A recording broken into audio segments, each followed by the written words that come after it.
Hey everyone, how's it going? My name is Patrick Liu, and I'm going to be your host for the Diabetes Survival Guide show. I'm the founder of the Diabetes Management Group, where I am a fitness and wellness coach for people with type 2 diabetes and prediabetes. And this show will be a way to share the phenomenal stories about people with all forms of diabetes, healthcare professionals who work with people with diabetes, health and wellness coaches who work with people in this population, and or caregivers and relatives with people with diabetes across the world. A little bit of a personal background for me as a show starter is I was diagnosed with prediabetes back in 2021 and made some modifications to my lifestyle and habits to successfully reverse it in 2022. However, that onset of me receiving prediabetes in 2021 triggered my memories of when my grandpa, who passed away when I was a sophomore in high school from kidney failure secondary to his type 2 diabetes, about the care that was misunderstood and not the greatest at that time. So I want to provide this show as a way to explore the different spectrums of diabetes and healthcare professionals sharing their tips of what they've seen helpful in working with folks with them, and then some things that weren't as helpful so that y'all can learn something. So thank you so much, and we'll get started with the disclaimers and the show.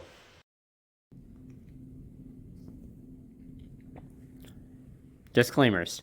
This show is not medical advice or a treatment plan and may contain sensitive and explicit content.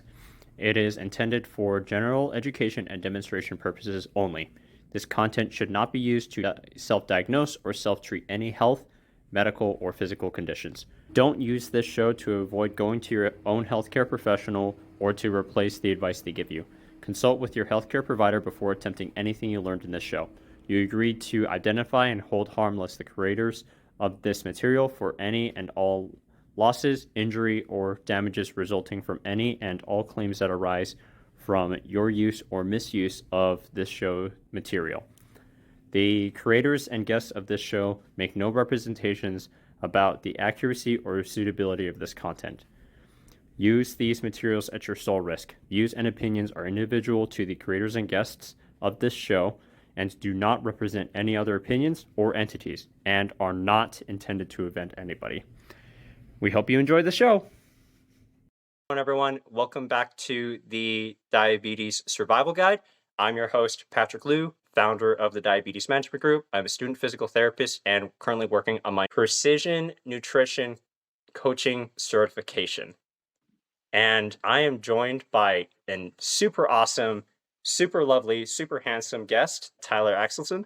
And he is currently a physical therapist who has type 1 diabetes and has been a part of the American Physical Therapy Association with multiple roles as a student and being an awesome champion for the students' voices. And I'm super honored to have him today as a guest, and y'all are in for a special treat. So Tyler, feel free to tell us a little bit about yourself that I wasn't already able to share, and just kind of take it away. And if you're able to share your diagnosis story, let's hear it too. Yeah, absolutely. Thanks, Patrick. Happy to be the first guest on the podcast. So really excited to be here. Look forward to working with you and seeing how this goes and seeing how this podcast takes off. So I'm excited to see how it blows up. It's gonna be great. Yeah. So like Patrick said, I'm a current physical therapist. I work just north of Boston, a place called Fitzgerald Physical Therapy. We're in Melrose, Woburn, and Wilmington, Massachusetts. I'm also a personal trainer and strength coach at a gym called Fit Life, which is also in Melrose, Massachusetts. I'm originally from Pittsburgh, and I got my doctorate in physical therapy from Northeastern University. Yeah, and that's the story now. I'm very involved in the APTA as a student, and now as an early professional, very involved in the APTA of Mass. So yeah, and also, as Patrick said, type 1 diabetic. So I got diagnosed, it's a little bit over a year ago. So I got diagnosed in January of 2022. So super late onset. I was 26 when I got diagnosed, which is not typical for type 1. Yeah. So pretty much how I found out was fall of 2021. I had like a pretty stressful clinical experience, was going through it, lost a little bit of weight, lost like 10 pounds. Like I kind of fell off. Noticed I was going to the bathroom more. Yeah. Well, it gets worse. I lost about like 10 pounds. I was like, man, I just feel off. I was just stressed because of clinical, all physical therapy students, we're all stressed during clinical, right? Like that's just like a normal thing. So you think your body's just going through those changes. Notice I was going to the bathroom more. I first realized something maybe was off was me, my then girlfriend, my now fiance, and two of our friends went to New York the day after Thanksgiving just for a little trip. And on the way there and way back, I stopped like 2 or 3 times to go to the bathroom, which is like abnormal. Like I could drive from Pittsburgh to Boston 10 hours and go to the bathroom once. Like this is like weird for me. Like this is so weird. Things kept getting worse. In January, I moved back to Pittsburgh to do my last clinical rotation at Pittsburgh Children's. I still just felt off, felt like I was losing more weight, just something just didn't feel right. And I had Fridays off, so I was supposed to have an appointment the following week with my PCP just as a checkup because young guy, admittedly bad PT student. I didn't see my PCP in like 3-4 years, so I Oh, hadn't had a checkup in a dang. while. Yeah, not the best healthcare advice, but yeah. So my fiance mentioned, she was like, you're drinking a lot, you're going to the bathroom a lot, like something's not right. So I was like, okay, I need to get a PCP appointment. I had a Friday off, and I'm supposed to be the following week. I had like this weird like mouth thing, right? I had like thrush. I was like, this is so weird. Like, what's going on? Like, that's a weird symptom. So I called the doctor. I was like, can I get a telehealth appointment? Told him all my symptoms. And I was like, oh man, you should go like get some blood work done real quick just to see what's going on. I said, sure, absolutely. Got blood work done in Pittsburgh. I went down to Oakland. My uncle owns a pretzel truck in the city, and he was posted up in somewhere downtown. And I met up with him, just was sitting on the truck, and my phone buzzed, and my blood sugar came back results like on post on the my chart, and my like blood glucose was 600, and my What? HbA1c was a six. Yeah, it was a Oh my HbA1c gosh. was a 16. So for those of you who know, I mean, normal's below 5.7, so I tripled that. Yeah. And I looked at it, I was like, oh, that's not good. And then my doctor called me and he said, you need to come back into the ER. So my uncle drove me over. And yeah, then I got diagnosed then at type 1. At that point, I think I'd lost total 26 pounds in like What? 3 months. Yeah, I was little. I got really skinny there. And the worst experience of being diagnosed was it was during COVID and I couldn't have a visitor, so my fiance couldn't come visit me. Oh And they let no. eventually my mom in, but I sat in the ER for 2.5 days because they couldn't get me a room. And I sat by the door, and it's January in Pittsburgh, so it's opening and closing constantly, and it was freezing. Oh So my that was it. gosh. That was like, yeah, whirlwind. And so it was a crazy experience. I went from a Friday being normal to that weekend, giving insulin shots. So it was a crazy like life changing experience, obviously. So yeah, it was wild. Yeah. Thanks for sharing your That's how I got story. diagnosed. Oh my Yeah. gosh, that's like, especially with the heat of trying to drive back and forth, clinical rotations, and all of a sudden you're hit with, oh crap, like I need to go to the bathroom like a shit ton of times. And then whenever you have that thirsty feeling, it's like, wow, this is really bothersome. And then to the point where it's at the height of COVID and you had so many like limitations on who can visit you, like that is crazy. And Yeah. oh my gosh, thanks for Like looking sharing that. Yeah, no problem. Looking back, there were so many like symptoms, but you'll never think it's like something to worry about. I remember being on my clinical and you're working with like pediatrics, right? Like, you're up and down, you're moving. And like for me to like stand up from almost off a mat table to go grab something was like taxing. Like it was very hard to do that. It's because like my body wasn't breaking down any carbs, right? So I was just like completely gassed all the time. I couldn't like I'm a pretty frequent runner and I don't think I could run a mile at that point. So it was pretty tough. It was Jeez. yeah. Oh, the feelings of like fatigue, I could definitely empathize with you on that, especially for one of my clinical rotations when I was at a traumatic brain injury unit. So one of the folks that we had over there, he was involved with like a car accident. This guy's probably 180 pounds, and he has non-weight bearing precautions for one of his legs, and it had the external fixators on there. So if y'all don't know what that is, essentially the doctors are basically putting a bunch of screws in there and they have the outside of their leg has some bars to try and keep it straight so that the bone can heal appropriately. And when you see it, you're just like, oh my gosh, this person looks like they're in really bad shape, which to be fair, he was. And then his other leg, it had the weight bearing precautions where he could only toe touch for stand pivot transfers. So you would stand up and pivot towards a Jeez. chair. And also, since he was in a lot of pain, he was on a lot of medications. So his upper body was just really loopy and pretty gross. And if you are able to see my hands right now, it's just like very slow motion, not the best control. So when my clinical instructor was like, all right, time for you to guide his transfer and everything, and we were practicing a lateral board transfer. So I was trying to set myself up, like getting really close to the patient, making sure that I was blocking his knees and making sure that his other leg wasn't touching the ground at all. And I was cueing him to say, hey, we need you to scoot towards your wheelchair so that we could get to the gym and then practice these transfers so that he can develop the skills to be safer whenever it gets off some of those weight bearing precautions. And in that situation as well, he didn't speak English. He only speaks Spanish. So we're trying to cue and sequence everything while speaking to one of the telehealth like virtual translators to say, hey, can you hey, make sure you scoot. And then we're just like waiting to pause until the translator can say uno, dos, tres, and then whatever scoot is in Spanish. And since he was he had really bad course control because of the medications that he has. So he was like leaning back. So I had to like try and lean in more and to try and get him back. But then whenever I tried to like push him towards me, he would just wrap his arms around me instead of using his hands to place it on the board to try and transfer himself onto the wheelchair. And for me, it was really taxing because I was basically doing a air squat holding onto, I'd probably say this guy's body weight, since he was like 180 pounds, and I'm partially carrying it, probably like 140 pounds with really bad, awful posture because this guy is just not moving or budging. And I'm trying to do my best because when you're in your physical therapy rotations, and even when you're in occupational therapy and other like healthcare professions, you want to make sure the patient can do as much as they can to build that independence so that they are able to recover and heal faster and get out of the hospital more quickly. So for me, it's like, all right, well, I got to make sure I'm not helping him too much, but also at the same time, I'm dying because I'm getting so fatigued out. I can't hold this air squat for like more than 20 seconds, yet I feel like I'm here. And I think I spent like maybe 6 minutes for that entire transfer before it was done. I might be exaggerating the 6 minutes, Oh my but God. yeah, I can empathize with you with that fatigue because I was pooped out after that.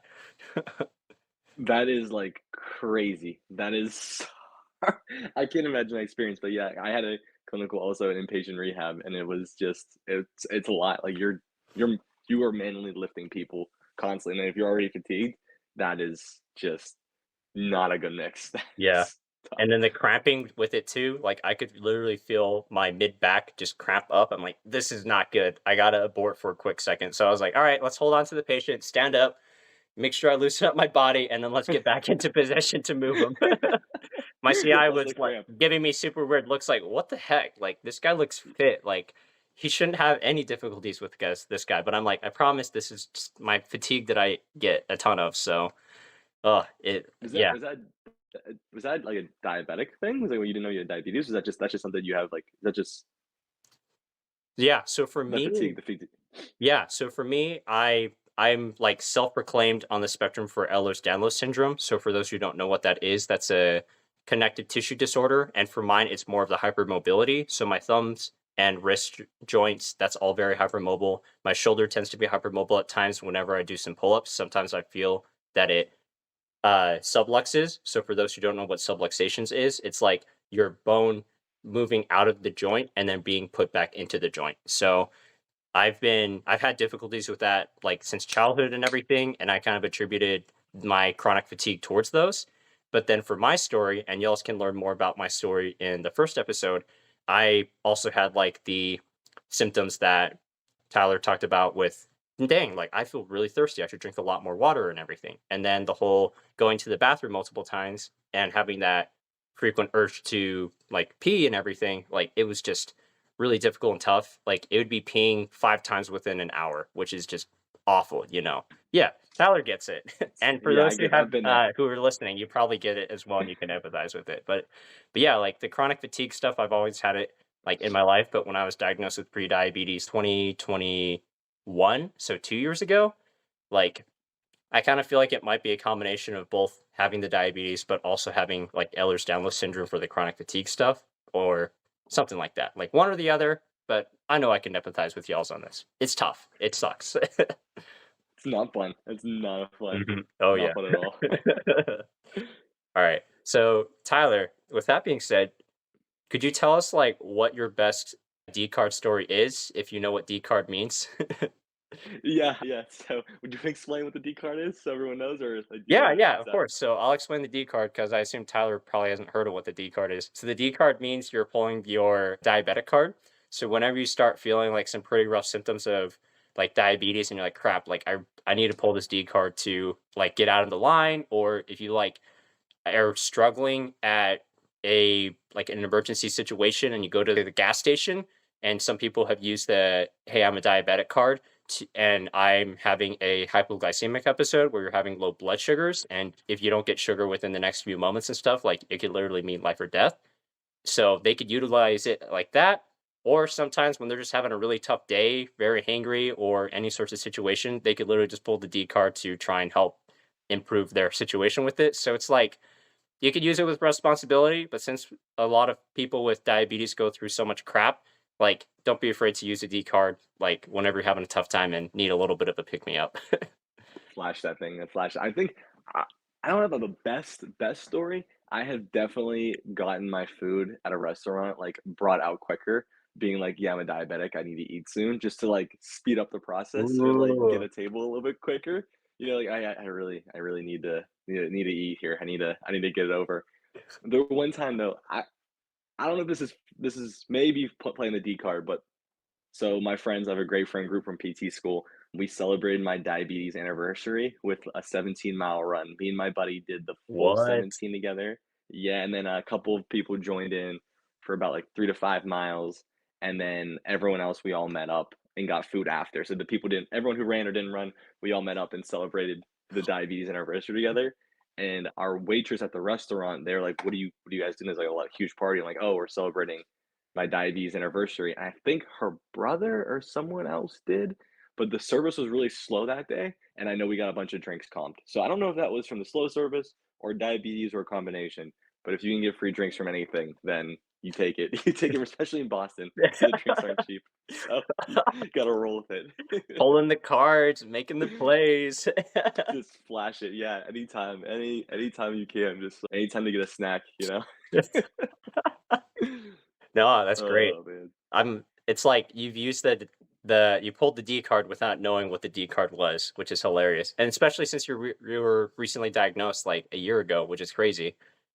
And Oh for yeah. me, I feel like I haven't like pulled the D card at all yet. Because I feel like Um since I didn't hit the full like diabetes threshold, I'm kind of like, all right, well, I'm not at that point where I can utilize it. But I feel like if I get in a moment where crap, like I really need to go to the bathroom and stuff, I think that's when I'll pull the D card. But I yeah, no, basically call it like, no, I have overactive bladder, so I think I kind of use the overactive bladder card instead of the D card. no, that's perfect. No, no. Actually, well, there actually is. I actually do have another. Speaking about like having to run like to the restroom real quick, or like you need to get in somewhere. I was running back home, and I needed like water or something like that. I was running, and like I needed to find a water fountain, and I was like trying to open up all these doors, and there was no like this all these businesses, and I couldn't find one to get in. Eventually, one open. I was like getting grab some water, go to the bathroom, all that. And I was walking. I was like, this door's open, but I don't see anybody, and there's all this stuff laying around. Apparently, it was for like they do research for the military, and the What? doors because the guy was getting his lunch. So he the door was open, so he was getting his lunch, and I was able to kind of sneak in, and he was like, "Oh, it's fine. I'd play the diabetic. Oh, I'm a diabetic." He's, "Oh, do you need some sugar tablets?" I was like, "No, no, no, I'm fine. I'm good. I'm good." But yeah, they did research. Like there was nothing like top secret. It was more for like health and wellness, but still, it's government type buildings. You're like probably not supposed to just walk in the front door. It's like we could But probably rephrase it as breaking news: a type 1 yeah, diabetic breaks into a government facility to use their bathroom and pulls a the door was diabetes the unlocked. D card. The door was unlocked, man. The door was unlocked. So, If we can like uh, dramatize it to like, oh, Tyler, he just like went to the White House into the president's office to use his private bathroom. Sorry, Biden. my fault. It's like there's pictures of all these people I recognize on the walls, and I just can't put my finger on how I know them. I know them from somewhere. Uh, Oh yeah, so goodness, that's probably my best D card story. Yeah, so I'm sure there'll dude. be more. I'm sure there'll be more coming. You have to use yours. You gotta use the maybe we can call it the PD card or the pre-D card for the Oh, pre-D pre-diabetic. card, We got pre-D card. yeah. I still think you got to use it. I think Gotta I coin just it. say Yeah, gotta coin it. I would just say, don't even say the pre. Just say, you know what, I'm diabetic Yeah. and roll with it. Just you gotta use it. There's too much crap we gotta deal with. All So right. With great power comes great responsibility. But I guess in our situation, with awful situations comes great opportunity to save our lives and also have a bit of fun. yeah, for me with a bad pancreas comes great responsibility, I Yep. guess. The sacrifices we make, you know. Yeah, right, right. Oh my gosh.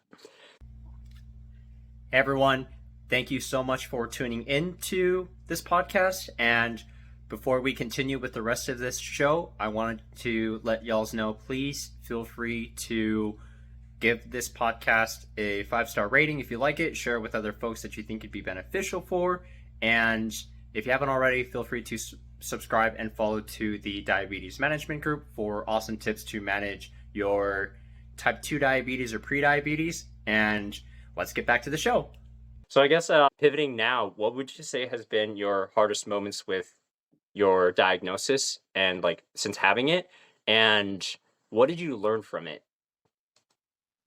I think the hardest thing is just the change in diet and limiting yourself on what you can and can't eat. So the best and worst thing is that like before, I mean, I'm 25, 26-year-old guy. I never looked at a nutrition label, right? Like you just kind of eat, you work out, kind of manages itself in that regard.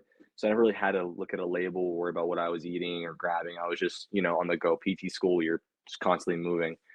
So I think that just the change in that, going from, Friday night getting pizza and beers with the guys, being like, okay, like I can have a piece of pizza or like two pieces of pizza, especially when you first get diagnosed, you're on such a strict like carb limit or a sliding scale, or, they're very rigid of what you can and can't do. So you go from, that or eating Doritos or doing whatever you want. And you're like, okay, I can have up to a 15 carb snack. You're like, what the hell is a 15 carb snack? And it's not much. It's not many things. Dang. And so just I think those moments and then, navigating if you want to go for a run, like, okay, I have to worry about my blood sugar or I have to worry about eating or I have to worry about doing certain things or, like now I'm a physical therapist. So if my blood sugar is off, I beep and I'm beeping in front of a patient. It's kind of like, it's annoying. And there's moments where I've definitely gotten sad over it, especially in the beginning, just like what the hell, why can't I just eat a piece of pizza or why can't I just have, a can of Coke or something like that. But I think, like my fiance's been great. Like she's definitely been my rock through the whole thing just because she's made me want to explore and try new things and eat food and not limit myself. Because in the beginning I was like rigid. I was going out, we're eating Italian food, we're doing like normal things and Awesome. like being free and like not being limited, not being scared to do those things. And then also having a good family support system. Like my mom, when I first got diagnosed, and I came home from the hospital, literally everything that we couldn't eat anymore was on the kitchen table. So like chocolate milk, Uh, like Doritos, all that, and we just threw it all away. Like all this food we just wasted just because it was bad. We couldn't eat it anymore. So having that support, I think it was huge. And I think learning from it, I don't know, I think it's still a work in process. But I think the biggest thing I've learned for so far is that like, it sucks. It's not fun, but it doesn't have to limit you. And honestly, it's a lot of goods coming from it. I think I've had a lot of patience with it, and now so I think I can use to connect with people. It's a thing like a platform like this, what you're doing to help other people with it. I think, you know, it's made me a better PT. It's made me a better, I think, person in the end. So, try to flip the negative to the positive in that regard. dude, that is like I'm getting a ton of chills right now, especially when you said how your family supported you and your fiance has been your rock, and that you're utilizing it as, hey, I am able to empathize with patients who are going through tougher situations. Like that to me just kind of shows how awesome you are, Tyler. Like, oh my goodness. Like if I am in Boston and I need a physical therapist, I know who I'm going to get for support and everything. Hey, thanks, man. I'm just Yeah. trying to be like you, man. If I'm in the DMV, I know who I'm going to see. Yep. So Also, like Tyler, just because with the situation that you've also been in as well, this is just going to be like an extra question that I'll ask. Like, have you yeah. ever considered like chatting with someone, or have you even heard about the Certified Diabetes Educator Specialist certification?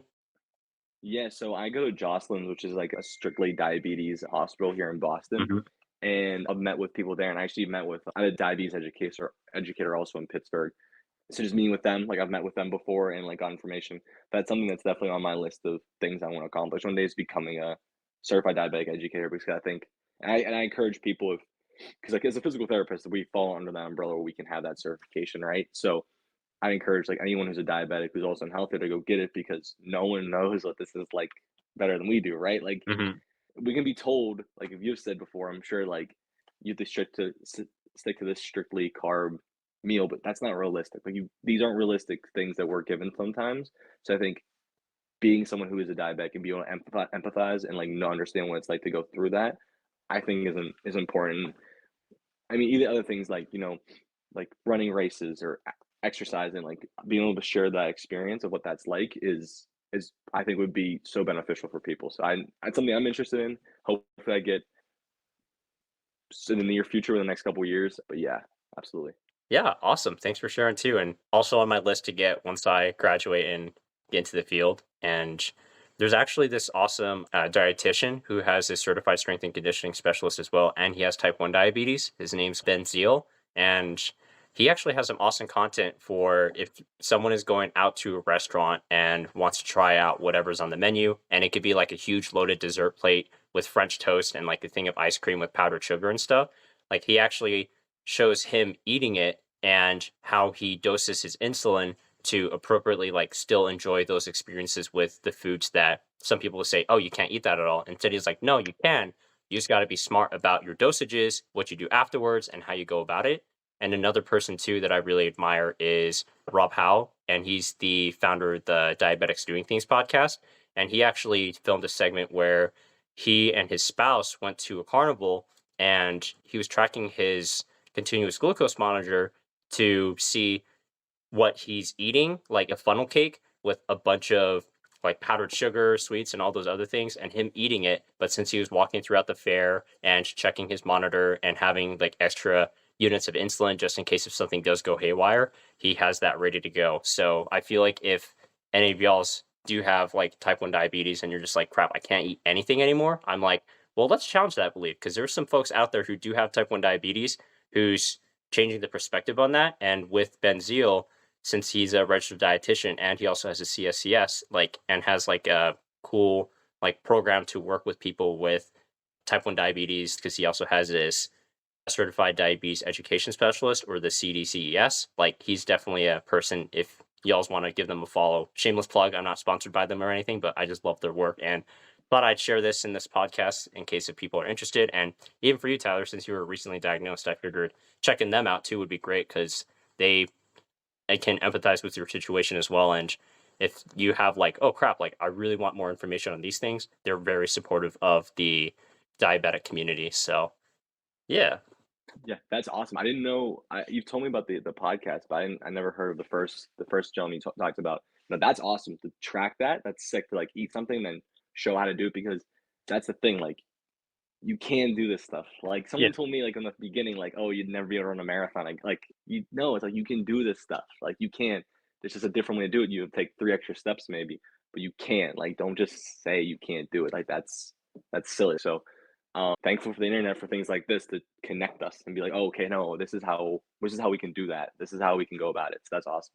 Yeah. Alrighty. I I have one more thing. I have a story I forgot to share in the go first one. for This it. is this Yeah. is this is a This is this is this a is your hard. show. Welcome to No, this is not my show, but no, there's one thing. This is a tough moment. So I just want to share this to those people like if you're recently diagnosed or whatever. But so when I was diagnosed in the hospital, obviously they put you on insulin shots first. Right? That's the base one. They have to get you on insulin shots. Like for me, it was like 6 months is what I was told I had to be on before I switched to the Omni pump that I have here.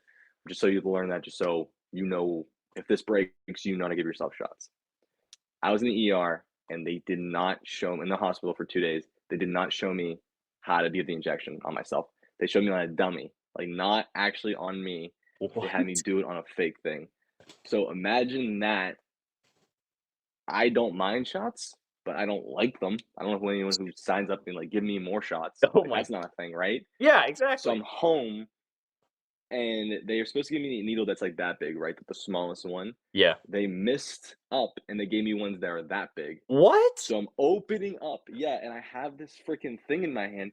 So I'm like, holy shit, like what the hell? I have to give I've never done this before. They just showed me like, oh, how to squeeze fat and like you give it. So I'm doing that and like we give it and then like I think half of it comes out because we were freaking out. Me and mom are freaking out, like trying to figure like, what do we do? Like we're like giving yourself a shot. like two people who I'm in healthcare, but PDs don't give shots, right? Yeah. And my mom isn't in healthcare, so she's never given people shots. So it was just a whole thing. And I just remember that experience being like, what the hell? Like going home with that, with no like very little information, needles that were way too big, and giving yourself a shot. Like that was probably the most mind-boggling experience. I remember just holding that needle and looking at it and being like, "There's no freaking way I'm able to do this. Like, I might as well just keel over now because there's no way I'm Oh doing my this." But gosh. I mean, obviously you learn and you get a hang of it, and now I don't have to worry about it. But yeah, it's Jeez. that was a wild experience. Yeah, so I thought I had to share that. I forgot about that, and I wanted to share something else. But Nah, thanks for sharing like those experiences too. Like messing up and giving you a large needle. Like holy shit, man. Like I'd be dying yeah, too. Oh my gosh.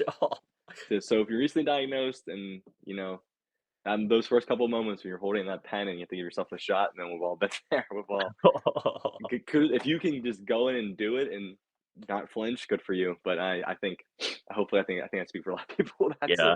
That's a gut wrenching first experience. So Jeez. Oh yeah, my gosh. Ugh. And hey, you're alive because of it, and now you're sharing your wisdom and knowledge with folks. yeah. Jeez. All right. So I guess if I like just a few more questions before we get to some of the more juicier stuff. If you were to give one survival tip, like when you were diagnosed, what would you tell like yourself at that moment? Don't be obsessed about the numbers because you get like the CGM, right? The Dexcom. It's on my stomach. But don't be so obsessed about the numbers. I was like glued to my phone and my watch. Like I had like the number on my watch. So I would freak out if I got to like 170, or I was so obsessed with like my numbers, like being in range a certain amount of times. And obviously that's important, but it's not the end all be all. And I limited so many things I was eating, and which, in the beginning, I think it's better to be strict and then get more lenient as you go. I don't necessarily regret being like a little bit more strict, but I was way too crazy about, like, if I was a little bit high, I have to go for a walk. And I had a period I worked out for like 60 something consecutive or 70 days consecutively. I worked out from the time I was diagnosed and I got cleared to work out to like the end of April. So it was like absurd amount. It was too much. It was too much of obsession. So I think the thing is, like, you have to be mindful, you have to be health conscious, but in the end we all should be health conscious. This isn't just like a you thing. You're gonna get high, you're gonna go low.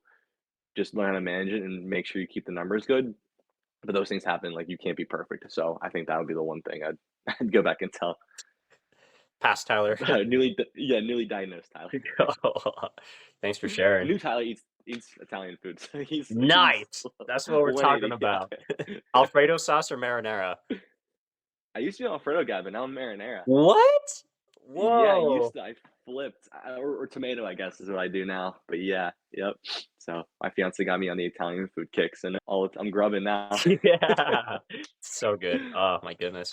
It's like I'm the type of guy where like Alfredo is my go-to, and then for my what's it called? Like my guilty pleasure would be a meat sauce with mushroom sauce, like a creamy mushroom sauce. Like mix Oh, those together that's and I'm like settled. And then top it off with like extra Parmesan cheese. I'm just like, oh, so good. oh my goodness. Yeah, I'm a food connoisseur, y'all. It's like I love talking about food. So we have food podcasts before we Yeah. know it. Maybe we'll see. Maybe we'll see. The diabetic kitchen. Yeah, well, there you go. That's a trademark that now. Just All right. yeah. So, for a fun question that I want to ask is, what is your zombie apocalypse survival plan? So I think the playbook is Zombieland. Like, that is, we need to follow that. So that's why I run regularly. Cardio? Some people do Okay. it to stay in shape. Yeah, I do it just in case of that, because cardio, Jesse Eisenberg, cardio, big one there, so you can outrun everybody. Mm-hmm. That, and also get all the insulin, find all the insulin and keep it, obviously distribute with those who need it, Yeah, but yeah. get the insulin, and then also to dress up like a zombie, like Bill Murray did. So you blend in. Don't get shot like he did in the movie, but Oh my God. but that's my survival plan, is that. Yeah, And yeah, plenty of cardio and plenty of makeup. It'll be gotcha. my I feel like, all right, trigger warning for those who support PETA and everything, but since it's a zombie apocalypse, I feel like everything just kind of gets thrown away. But Tyler, have you ever heard of like how insulin before in the past, they actually took it from like pigs, like from their pancreas and everything, and got the insulin did from not know there? that. Yeah. No. So I feel like if you're ever in a zombie apocalypse situation and they just run out of insulin, like I think it's time to start getting some pigs and just have them ready to go just in case so that you could get that insulin.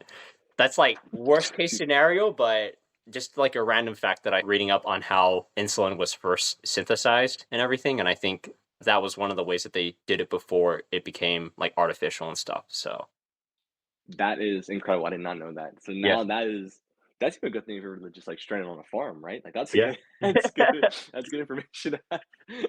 That's the first That's stop. awesome. Like we're Okay. going to the farm to get a pig. Yeah. Well, step number one. Yes. What would you name that pig?